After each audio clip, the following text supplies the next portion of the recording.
AD 8-ാം നൂറ്റാണ്ടിലെ ദക്ഷിണേന്ത്യ. ചേരന്മാരും ചോളന്മാരും പാണ്ഡ്യന്മാരും തമ്മിൽ യുദ്ധം ചെയ്യുന്ന കാലം. അന്ന് വടക്കൻ കേരളം ഭരിച്ചിരുന്നത് ചേരമാൻ പെരുമാളായിരുന്നു. ചേരന്മാരുടെ പരമ്പരയിൽപ്പെട്ട പെരുമാളിനെ ആക്രമിച്ച് അവരുടെ ദേശം കീഴ്പ്പെടുത്തുവാൻ പാണ്ഡ്യരാജാവ് രഹസ്യമായി ചേരനാട്ടിൽ പ്രവേശിച്ചു. ഇന്നത്തെ പാലക്കാട് ഗ്യാപ്പായ ആനമല വഴിയിലൂടെ ചേരനാട്ടിൽ പ്രവേശിച്ച പാണ്ഡ്യരാജാവ് തവരൂരിൽ കോട്ട പണിഞ്ഞു. ഈ വാർത്തയറിഞ്ഞ ചേരമാൻ പെരുമാൾ കോട്ട പിടിച്ചെടുക്കുവാൻ പടനീങ്ങി. എന്നാൽ പാണ്ഡ്യരാജാവിന്റെ ശക്തമായ തിരിച്ചടിയിൽ ചേരമാൻ പെരുമാളിന് തോറ്റു പിന്മാറേണ്ടി വന്നു. തിരിച്ച് തലസ്ഥാനമായ തിരുനാവായയിലെത്തിയ ചേരമാൻ പെരുമാൾ പലായനം ചെയ്യുവാൻ ആലോചിക്കവേ അവരെ തേടി 2 യുവാക്കൾ വന്നു, മാനവനും വിക്രമനും. ഒരു പ്രത്യാക്രമണം നടത്തുവാൻ ഏറനാട്ടിലെ പൂത്തുറ തയ്യാറാണെന്നും പാണ്ഡ്യരാജാവിനെ കീഴ്പ്പെടുത്തി തവരൂരിലെ കോട്ട പിടിച്ചെടുത്തു തരാമെന്നുമായി യുവാക്കൾ.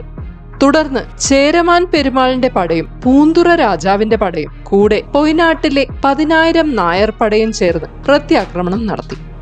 3 നാൾ നീണ്ടുനിന്ന ഈ യുദ്ധത്തിൽ അന്തിമ വിജയം പെരുമാളിനായിരുന്നു. യുദ്ധത്തിൽ തോറ്റ പാണ്ഡ്യരാജാവ് തിരിച്ചുപോയി. മാനവിക്രമന്മാരുടെ നേതൃത്വത്തിൽ ചേരമാൻ പെരുമാൾ യുദ്ധത്തിൽ വിജയിച്ചിരിക്കുന്നു. കാലങ്ങൾ കടന്നുപോയി. AD 825 ചേരമാൻ പെരുമാൾ ഇസ്ലാം മതം സ്വീകരിച്ച് മക്കത്ത് പോകുവാൻ തീരുമാനിച്ചു. അങ്ങനെ തന്റെ രാജ്യം ബന്ധുക്കൾക്കും സുഹൃത്തുക്കൾക്കും പകുത്തു നൽകി. അതിൽ ചേരമാൻ രാജ്യത്തിന്റെ വടക്ക് പ്രദേശം കോലോത്തിരിക്കും തന്റെ ആയുധധാരികളായ പടയാളികളെ തെക്കുള്ള വേണാടികൾക്കും നൽകി. രാജ്യത്തിന്റെ പശ്ചിമഘട്ടത്തോട് ചേർന്നുള്ള പ്രദേശത്തിന്റെ ഭരണം വളുവനെ നിയമിക്കുകയും ചെയ്തു. മധ്യദേശത്തുള്ള 52 കാതം സ്ഥലവും ഒട്ടേറെ പടയാളികളെയും പിന്നീട് കൊച്ചിയായി മാറിയ പെരുമ്പടം സ്വരൂപത്തിന് നൽകുകയും ചെയ്തു. ഇവിടെ ശ്രദ്ധിക്കേണ്ട ഒരു കാര്യം, തന്റെ രാജ്യവും പടയാളികളും സ്വത്തുമെല്ലാം സമയമെടുത്ത് കണക്ക് കൂട്ടി വീതിച്ച് നൽകുമ്പോൾ തന്റെ രാജ്യത്തെ പാണ്ഡ്യരാജാവിൽ നിന്നും രക്ഷിച്ച് ഏറനാട്ടിലെ പൂത്തുറക്കാരെ ഒരിക്കൽ പോലും ഓർത്തില്ല എന്നതാണ്. മക്കയാത്രയ്ക്കൊരുങ്ങി മുസ്രീസിൽ പോകും വഴി ഈ കാര്യം സൂചിപ്പിച്ചപ്പോൾ പൂത്തുറക്കാർക്ക് നൽകിയതാവട്ടെ ആർക്കും വേണ്ടാത്ത ഒരു കോഴി കൂവിയാൽ കേൾക്കുന്ന ചെറിയൊരു പ്രദേശവും. അത് മാത്രമല്ല, പാണ്ഡ്യരാജാവായുള്ള യുദ്ധത്തിൽ തന്നെ സഹായിച്ച 10,000 നായർ പടയുടെ തലവനെ ചേരമാൻ പെരുമാൾ വധിച്ചിരിക്കാമെന്ന് വില്യം ലോഗന്റെ മലബാർ മാനുവലിൽ പറയുന്നുണ്ട്.